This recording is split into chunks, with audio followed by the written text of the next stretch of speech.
Let's go. And we are recording. Hello, hello, hello. We have a special guest today. We have Nathan Datu, also known as at Tokyo Nate on TikTok. Welcome to the Bolo Pascual Show, episode 7. Would you like to introduce yourself Thank you ba? a bit further? Okay, so hi everybody. I am Tokyo Nate or Nathan Datu in real life. Talk, inform guide or inform people about what's happening in our country. I also do comedic skits. I also do relatable uh, videos that you could share your experiences about, and probably just that. I just enjoy myself in making videos in TikTok. I see, I see. Why particularly TikTok? Like, why not Facebook or Instagram, like those mainstream apps? Like, why TikTok, Nate? Why there? Probably because I in Facebook po kasi I used it for my school objective purposes. I don't usually post there because my viewers aren't that big compared to TikTok. And also the ways that I expressed my topics aren't really catchy in Facebook. In Twitter, I am not that famous because it has a different culture in terms of discussing social issues, and halos lahat kasi doon is discussing social issues na, and uh, yung tinatawag natin na woke term na. And in IG, pictures and IG stories, it's like a personal life for me there. So I refrain from posting much about social issues. Saw that there are TikTokers who open up about social issues, and that I wanted to be a part of that minority in order for me to uh, discuss more about social issues. Lalo na yung audience kasi sa TikTok is mostly kids and mostly millennials and Mm, teenagers. So it's really a great ground for spreading those types of topics. I see, I see. Like the strategy is there because the reach is more, and then we have younger people and younger minds, and you want them to be aware about social issues. What yeah, so that's what I'm curious about. Like, why is it your advocacy to inform people about social issues? So like I see that TikTok is a strategic platform, but like where did your passion come from in terms of making people be informed about social issues? Hello. Hello, hello, Tito. Oh yeah, yeah. May na po. Mm-hmm. And so my passion from uh, telling social issues came from actually it's not really inspirational because from the fact that I came from a government school which has a lot of scholars, and we really did our best to think critically of what is happening in our country. And as soon as I stepped on college, it became heightened because I studied in Manila. I saw what is happening in Manila, the poverty and all about that. I Mm. just wanted to speak up for those na nasa minority sector, like the poor, the poverty sector, and Mm. why is it that they experience those kinds of stuff? Why is it that we in our homes are panatag while they are there na there there there's nothing na iniisip nila kung saan sila o kinakain nila or what. And I just wanted to share those because I feel like it's our right of information na kailangan nating malaman what is happening around our country, besides the privileges na meron tayo and that we experience in life. Mm. Yun. So where are you originally from? So you're not from Manila. You're from what Yeah. province? I'm from Cavite po. I see. And then like when you studied in Manila, you realized different things. Like what were the observations you've had about Manila and studying there? One thing I first observed was the vicinity of where the privileged and the unprivileged people live. Like Mm. in my case kasi, because I study in FEU Manila, in Moraita specifically. Neighbor. When you when you go down the LRT station, syempre Recto station, there you will be welcomed by a ton of scrapped houses na Mm, parang they are built there and ready to demolish and be built anytime. So mm, it really sparked this interest of me na why did these people came all the way here? Bakit nandito sila nakatira? Why did they choose to live here? Or what circumstances are they under para mauwi sa gantong choices na dito sila sa ilalim ng Rilas nakatira or dito sa mm, ilalim ng station nakatira. And kahit na super dumi doon, bakit doon sila tumitira? Is it because their livelihood is there? Or is it because hindi na sila makakauwi sa province or wala silang means? Something like that, kuya. Like, pag tumawid ka, di ba, sa LRT 1 to LRT 2 dun sa Recto, tas yung D. Jose station, Mm, you'll see apa. the houses, right? And the informal Yes, ba. settlers. And like, yeah, it does make me wonder if they were originally from outside Metro Manila where there's cleaner air, probably like Yes, sir. more access to, I don't know, food that you can just get from like in the province and stuff. Like, why is it in Manila? What's your hypothesis? Kasi Why? there's this instance na I did an observation nung time na I went home sa Cavite in weekends and Mm, nagkaroon ng demolition sa area na yon. So all mm, the houses were stripped off dun sa ilalim ng LRT station. And then I came back the other week, andun ulit yung houses. So my hypothesis is that yung livelihood nila is nandoon na, yung kasi I also had this story about the Save San Roque if the audiences are familiar with that.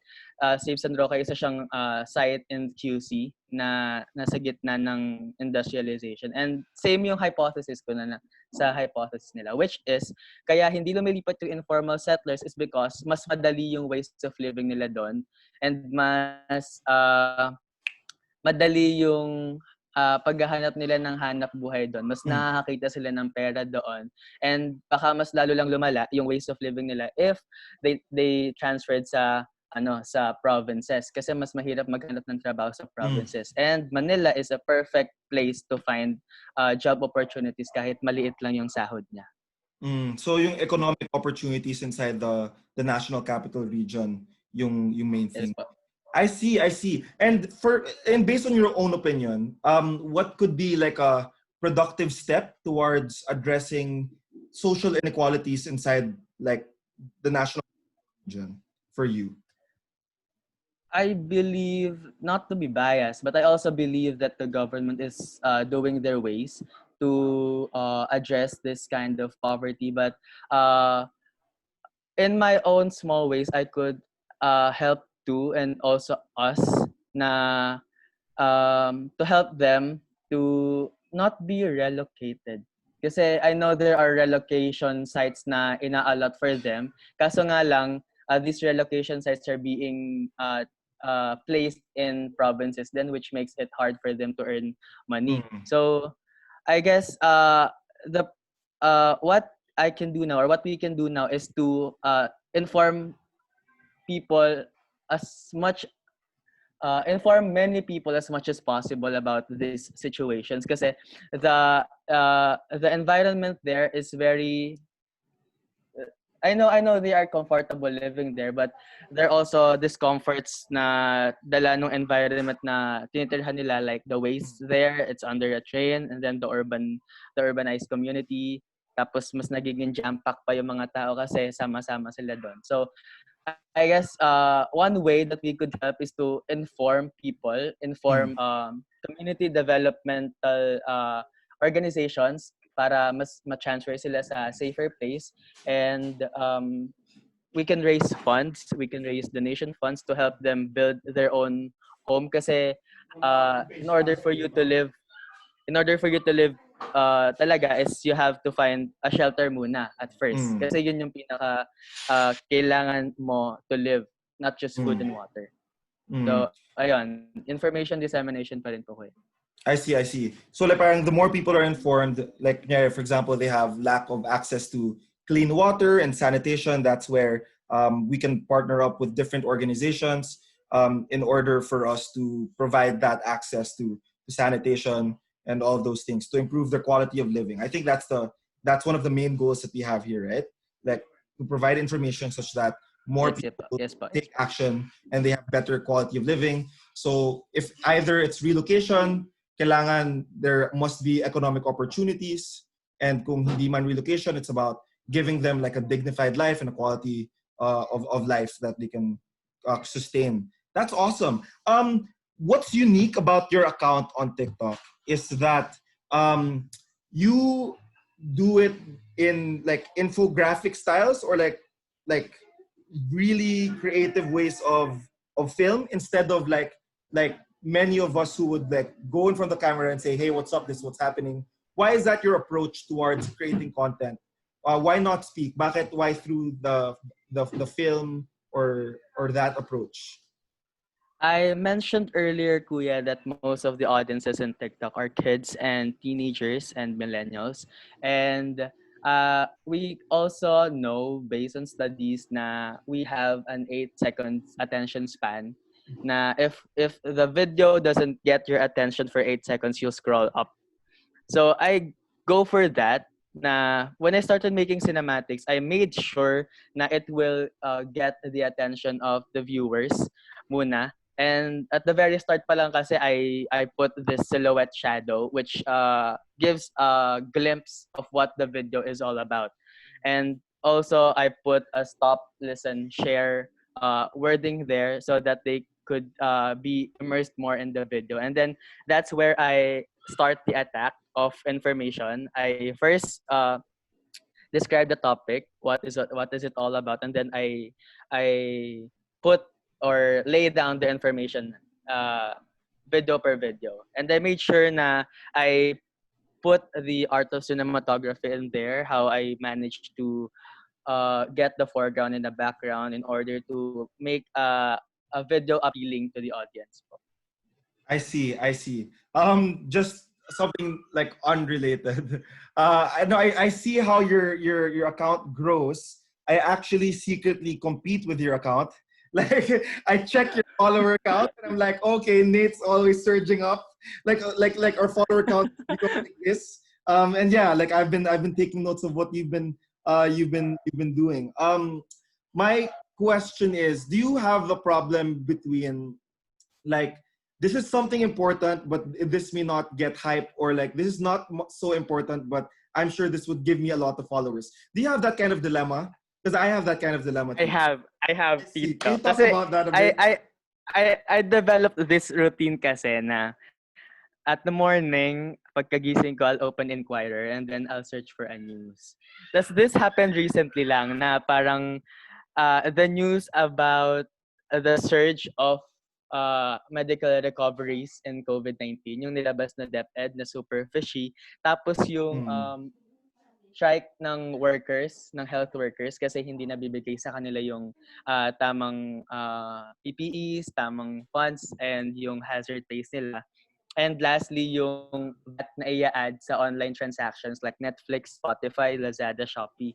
And then, I realized na what will uh, what will spark their interest more dun sa intriguing, which is yung sa DepEd increased recovery rate na something out of ordinary, or Mm. yung VAT na meron na naman sa meron na tapos isasama lang yung sa online. Will it spark their interest more, or will it spark the emotional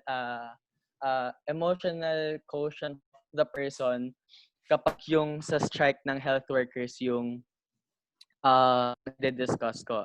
And what's better to attack on a person is their curiosity. Mm. And yon, that's why I chose the surge ng recoveries nilabas ng DepEd. Why would they release a lot of recoveries, specifically 39,000 recoveries in a day. Mm. Kung per day ang record lang nilang recovers is 1,000 or Yeah. hundreds, 'di ba? So, ayun, I guess a factor wherein kunyari nagkaroon ako ng ganong dilemma is what would spark more curiosity out Mm. of my viewers. So, Love it. yun po. Ang ganda ng questions. Like, what will spark curiosity out of the viewers? I'll take that on because I'm still competing with your profile. I see. That's really value adding. Talking to a content creator on TikTok. Okay, our 15 minutes is up. I'd love to give you the opportunity to give your last message to just the audience, to normal people, something that you may stand for, or like any advice for people who would also like to create content when it comes to social issues and awareness about those things. Okay. First of all, I mentioned earlier that I created TikTok to have fun. If you want to be a content creator, you have to be yourself whenever you do your videos. You have to find your center. My center is cinematography. My center is film. So I attacked from there, and it became very, very effective. Second, if you want to tackle about social issues, make sure you have a foundation. You have a standing ground. When I post my videos, I always put in the replies or in the comments my sources, Mm, be it Inquirer, be it Rappler, be it GMA News, be it ABS-CBN, be it Manila Times or CNN Philippines. Those are credible news sources, and it is very best for you to uh, cross-read the sources para alam mo kung ano yung kulang sa source na to or ano yung lamang ng source na to dito. But all in all, they are credible sources. And lastly, um, observe your audiences kung saan sila mas mag-enjoy na atake mo sa content, kung lalagyan mo ba ng comedy yung content mo or lalagyan mo ng art yung content mo or something. Basta something that you enjoy to do and you will have an impact on your audiences. And lastly, do not lose yourself in the process. mm, Kasi when you gain followers, you gain clout, you gain confidence, and you gain